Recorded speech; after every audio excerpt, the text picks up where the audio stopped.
It's Wednesday, August the 9th, 2011, and this is a committee meeting of the Los Angeles Trade and Commerce and Tourism Committee. I am the acting chair since Janice Hahn went on to the House of Representatives, and at this very moment she's over in Israel. Wow. So God bless her and God bless America. Okay, let's go through the items. Okay. Oh, you'd like to do 1, 2, and 3 together? Convention. It looks kind of cool. Let's have all three come on up if they could. Items 1, 2, and 3 are mayor's reappointments of 3 commissioners to the Los Angeles Convention and Exhibition Center Authority, all for the term ending January 16th, 2015. And these are Mr. Donald Smith, Mr. Kanchan Matu, and Ms. Vivian Lee. Okay, let's just start with you, Ms. Vivian Lee. Okay. Ladies first. What do you envision doing on this commission? Well, I think it's kind of an exciting time right now on this commission with all of the activity that's happening. Oh, I'm sorry. With all the record first. My name is Vivian Lee. I think it's an exciting time right now with all the activity that's happening around the convention center in South Park, with all of the potential new development that could be happening, especially with Farmers Field, and also how it'll impact the convention center. I think with this commission right now, I think we have the obligation to ensure that that the money that if gets issued to be able to redo the convention center gets done in an appropriate way, to also ensure that the convention center is an operating entity that is state-of-the-art, that is going to draw in more business and bring in more revenue to the city. So I think that's an important aspect of it too. So right now I think, it's really being prudent in looking at what is the best interest for the convention center and for the city right now.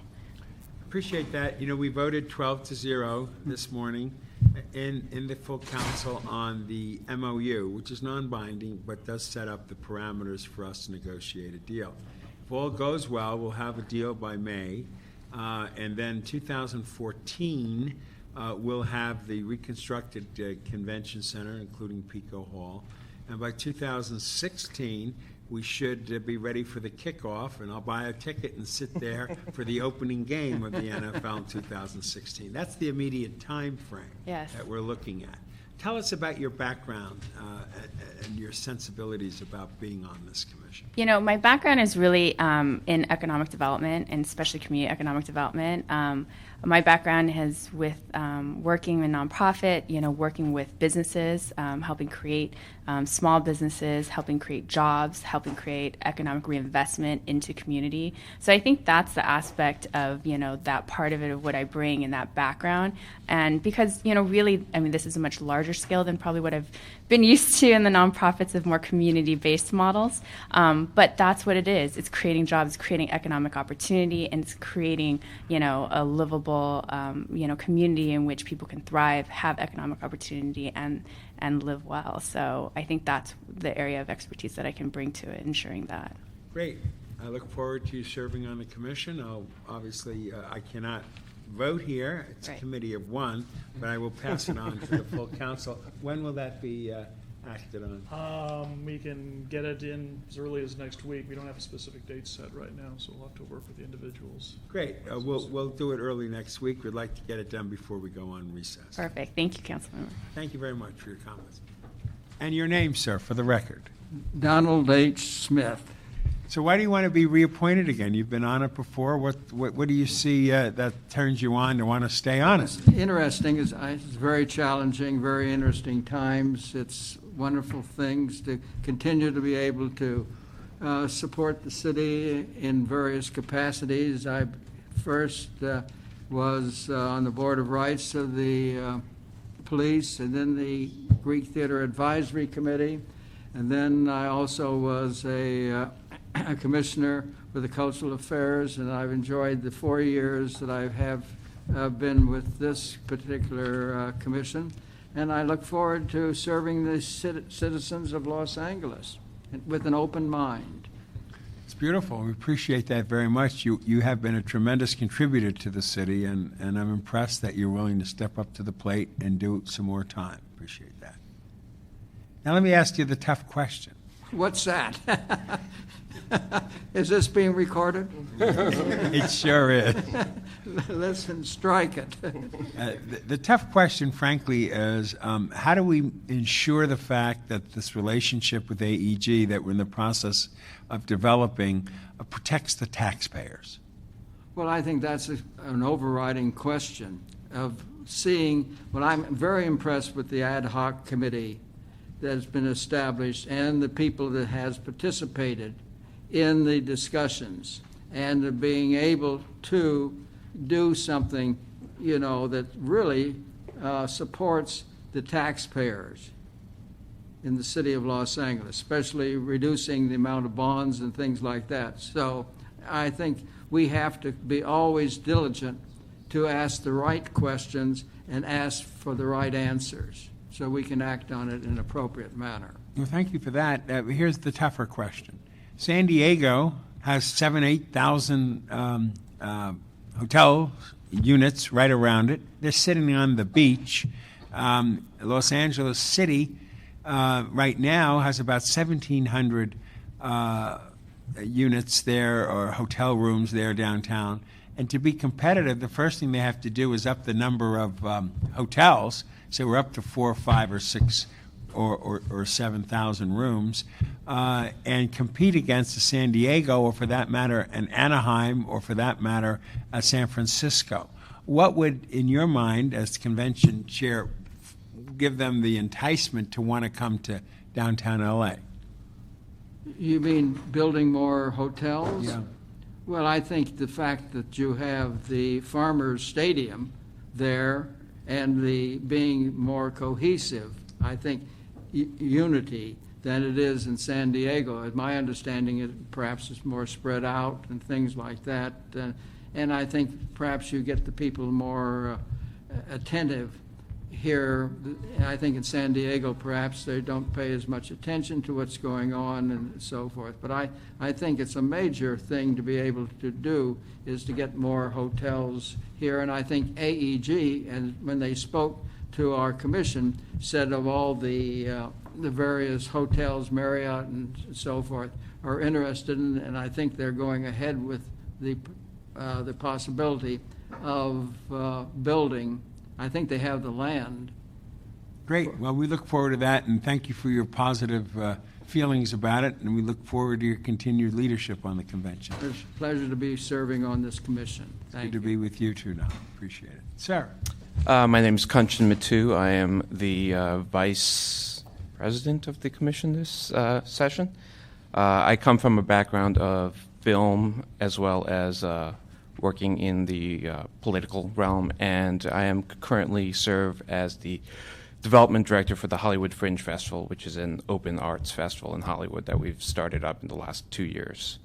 I've been on this commission, I believe, 3 years now, and I'm up for my own term, I guess. The commission is, as Vivian and Donald said, is a very exciting time for our commission, who have been standing by, waiting to expand on our convention center. The big thing about the deal that was just looked at and passed the MOU, the thing that I keep stressing to people is that it's not about the football. It's about getting a new convention center, getting a new hall. The hall that we have currently is outdated and is the original hall, so it's already 40 years old. So the benefit of giving up a little land to have a new hall is well worth the city taking on from AEG. And that, I think, is the biggest point of the Farmers Field expansion. Do you agree with Mr. Smith's hopeful feelings that we can pull this off and get the hotels and make it happen? Well, I mean, from my understanding, there's already up to 5 hotels that are interested in the area, and you put up an NFL stadium, and I think you build it, they shall come. Well, what we like about build this thing that come, the AEG has agreed that they will show us that they have a team. Right. So we don't have to worry about a team Exactly. coming before we do any busting of the ground. But Mr. Smith was pretty positive about Los Angeles. You feel that same energy? I mean, And as she does as well? I think Los Angeles is one of those towns that people always think of in a different way than they think of San Diego or even San Francisco. It's got so much more vitality just in the name itself. It's actually one of the reasons we named our arts festival Hollywood Fringe Festival, just because that name brand, Los Angeles or Hollywood, it brings a different dimension to people's eyes when they're hearing about a convention. Oh, I'm going to LA. That's different than saying, oh, I'm going to San Diego, which beautiful town, but it's not Los Angeles. And Los Angeles has just so much more going for it than, I would say, those other cities. I like San Francisco. I appreciate the three of you very much and your statements and your comments. It's a joy. Again, if we could, let's get all three at the same council meeting so that we can just continue this robust discussion. Thank you very much Thank for you. stepping up to the plate to serve our great city.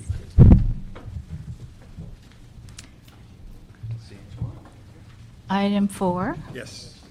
The Board of Harbor Commissioners submits for council approval a proposed foreign trade zone general purpose operating agreement with Comar Distribution Services. This is for Site 20B in Federal Trade Zone 202, and it's a 27-acre site containing 656,000 square feet of warehouse and office space in Mira Loma, which is in Riverside County, and which also recently became part of a new city called Jurupa Valley.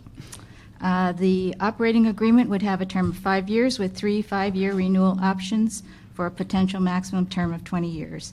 And the CAO has submitted a report and recommendation for approval.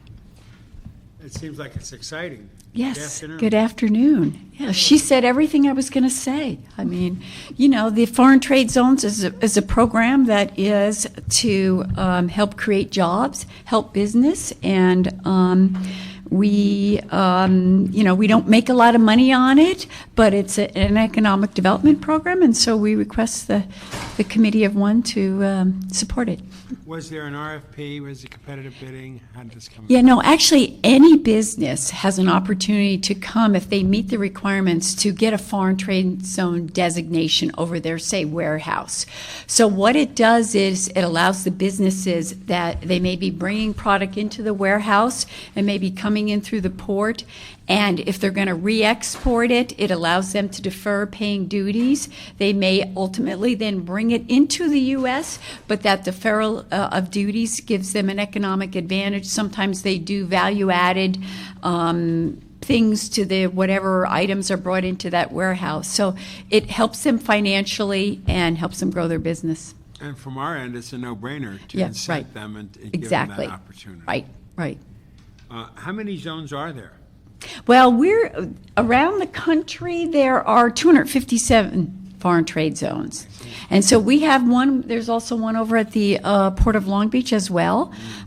We don't have like defined territories. We can sort of overlap. As you can see, we can reach out into Riverside County. It's supposed to be within like an hour and a half drive of our port area,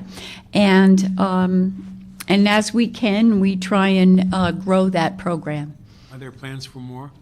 Yes, and generally, for example, we held a special session with a lot of the garment industry based in Los Angeles because they were bringing things in, they were embellishing garments, and then they weren't taking advantage of the foreign trade zone designation. And so there was a special session that we put on just focused on them, and they found that there were some benefits for that LA-based industry.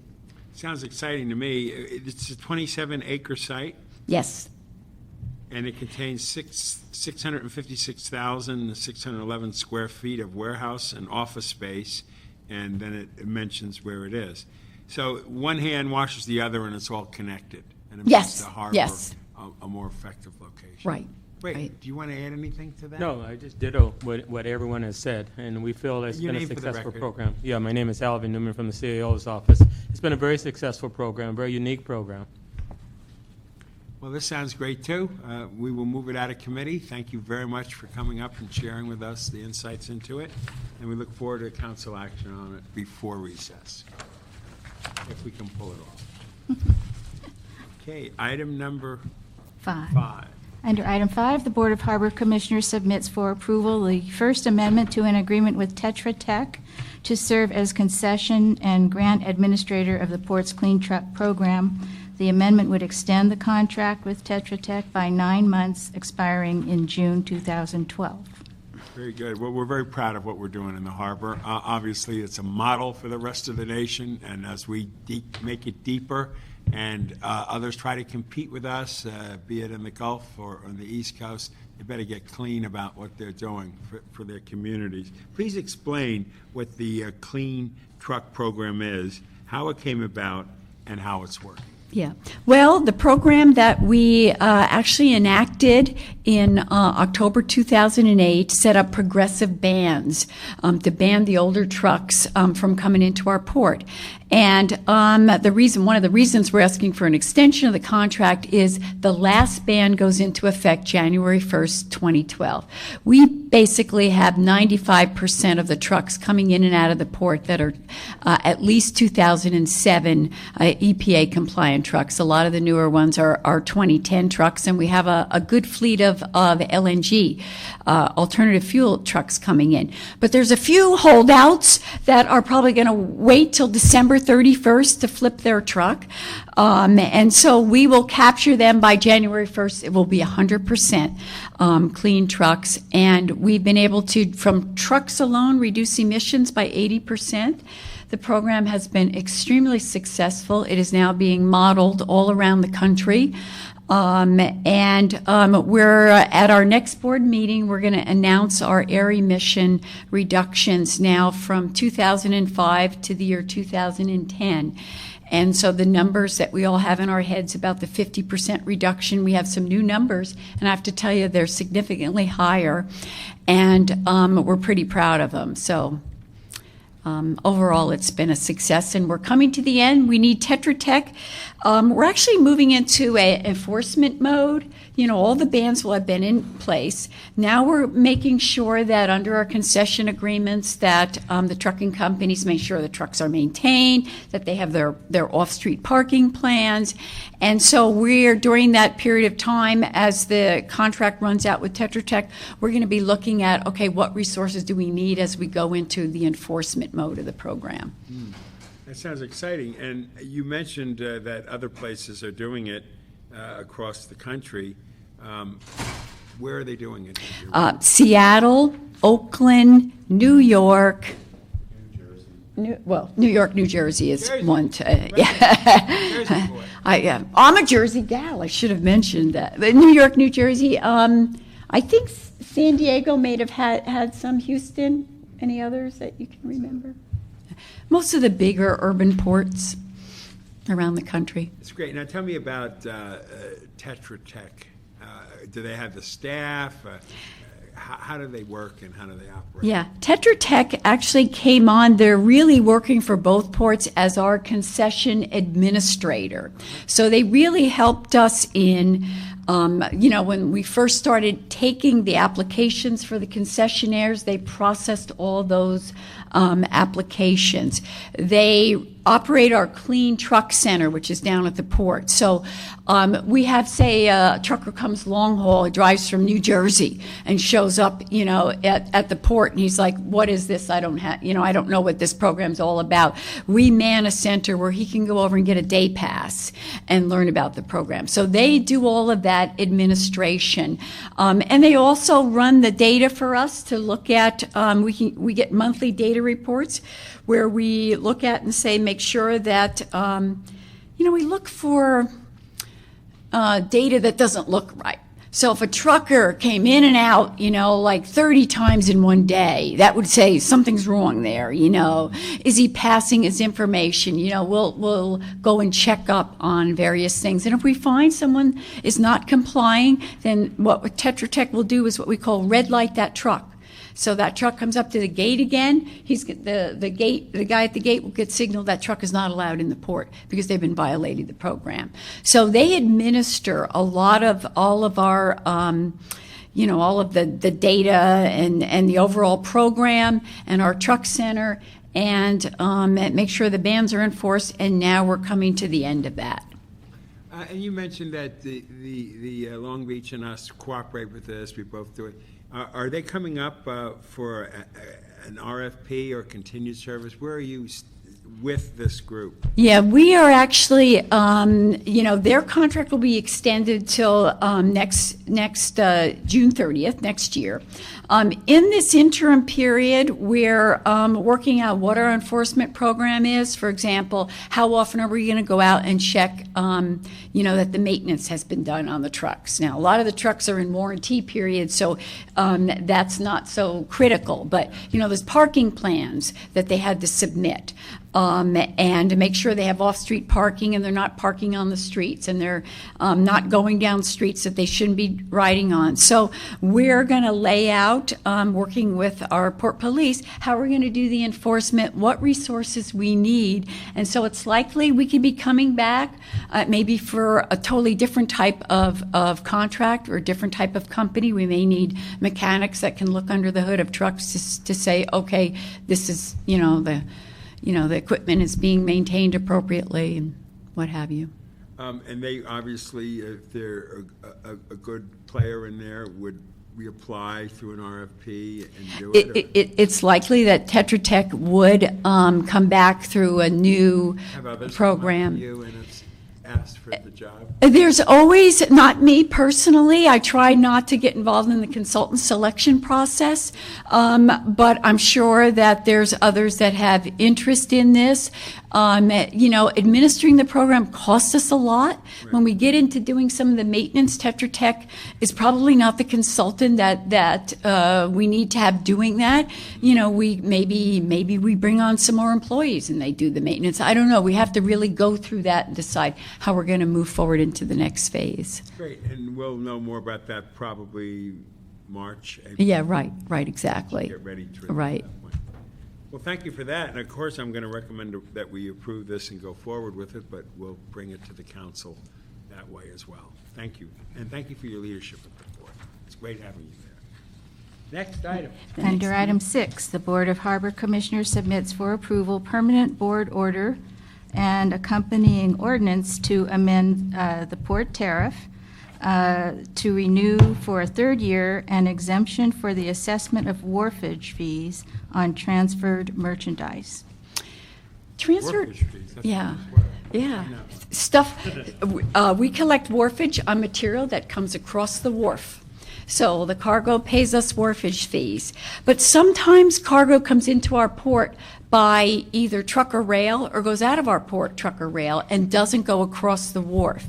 And so we created a transferred merchandise wharfage rate, which is actually at a rate of 0. This particular program was developed to facilitate cargo that comes in by ship into the port of Long Beach, is taken off, and then that cargo is then transferred over to the port of Los Angeles, and it is put on rail, and then it moves out of the basin on rail. Many of our customers are in shipping alliances. So, for example, an NYK may have a terminal in Los Angeles, but some of their cargo might be coming in on a ship that goes into the port of Long Beach because they're in a shipping alliance. And so the cargo gets, it's not just one ship, one type of cargo. Right. They mix the cargo in order to improve efficiency. So this tariff measure was created. If we didn't have this tariff in place, that cargo might go on the freeway and be trucked all the way down to Los Angeles to get on a railhead, to the rail yards in downtown LA. The Port of Los Angeles has superior rail facilities, and so the cargo comes over to our port and moves out of our port on rail. Just going to ask you for the record, explain the reasons why the department chose to forego wharfage fees on transferred merchandise, for instance, versus wharfage or other fees on any other type of merchandise. Well, it's a very good question, and there was a lot of debate in putting this forward. We did it for 2 reasons. First of all, to accommodate requests from our own customers who wanted to get their cargo over and utilize their rail facilities in their terminals, and because of It provided a benefit for the greater LA area by getting boxes off the freeway. It was something we put in place on a demonstration basis. The first year, it was a loss of about $250,000 in revenue. And you can see from the item that this year we're anticipating it was about, $572,000 in revenue. And we're watching it, during the economic downturn. We want to help everyone. On the other hand, we are, sort of allowing the use of our facilities without collecting any wharfage or any payment on it. And so, it may not be something we want to continue forever. I'll just say that. That's fair. What percentage of the total containers are those containing transferred merchandise? It is actually a very small percentage. We actually limit it to a maximum of 500 containers a week. We only have 3 customers that have the potential of using it. So it's a very small part of our program. I don't know if I've ever calculated a percentage of volume. We're budgeting 9,200 containers out of 7.8 million TEU. Do you want to Okay. come up to the? Yeah, mic and your name, 9,200. So it's a what, 1% or? Less than 1%. Well, less than 1%. That's minuscule. So, Okay, tell yeah. us your name again and say it on the record. Yeah, Eric Harris, Assistant Director of Business Development, Port of Los Angeles. And indeed, it's a minor percentage. We're budgeting 9,200 actual containers. We don't differentiate between 20s and 40s. We treat a 20 and a 40-foot as a container rather than TEU.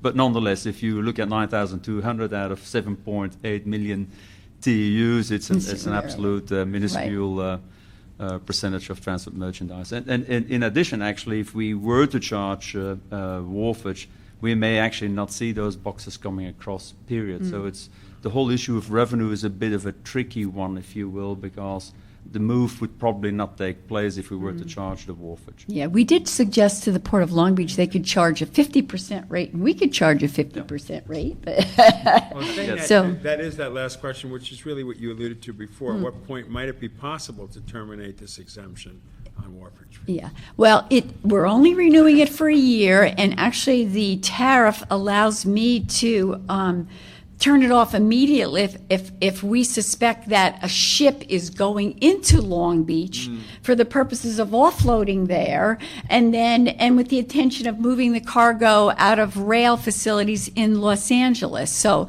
if we suspect that we're losing volume through our port that is being diverted because of that, we can turn it off sort of, immediately stop it for a particular customer. But that hasn't been the case at this point. Great.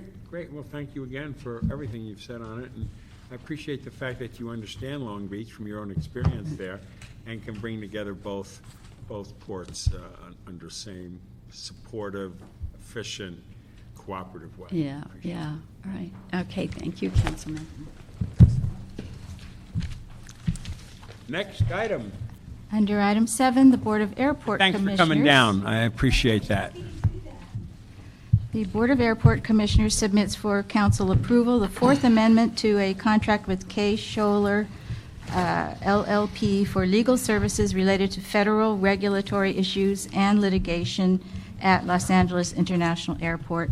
The amendment would extend the contract term by 1 year to expire in May 2012 for a total contract term of approximately 5.5 years. Good morning. My name is Tamami Good Yamaguchi. Oh, afternoon. I'm representing the City Attorney's Office Airport Division. I'm here to answer any questions you may have. Great. Do you want to enlarge on what I just read for the record? No, I'm Mark Adams, Los Angeles World Airports. I'll just listen for now.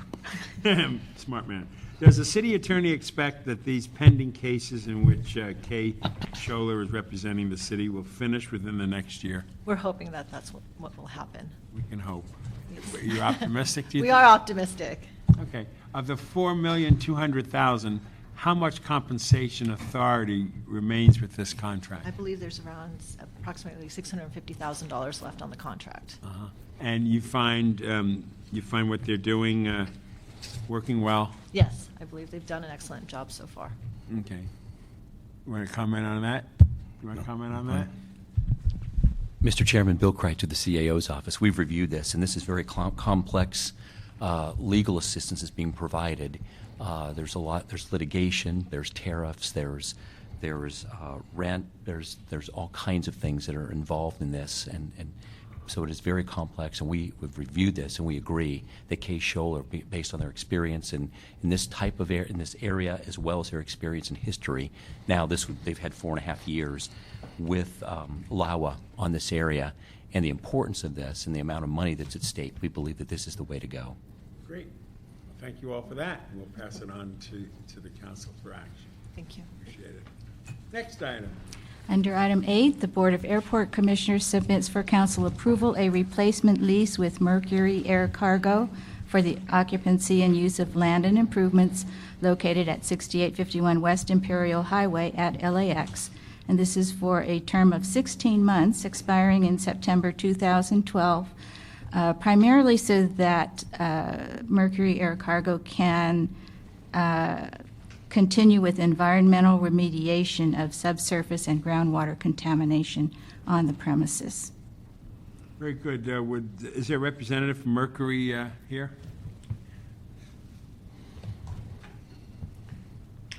Hi, introduce yourself for the record. Any comment about this? David Herbst, Executive Vice President of Mercury Air Group, the parent company for Mercury Air Cargo. No comments, just would ask for your approval. Great, great. And here are the questions.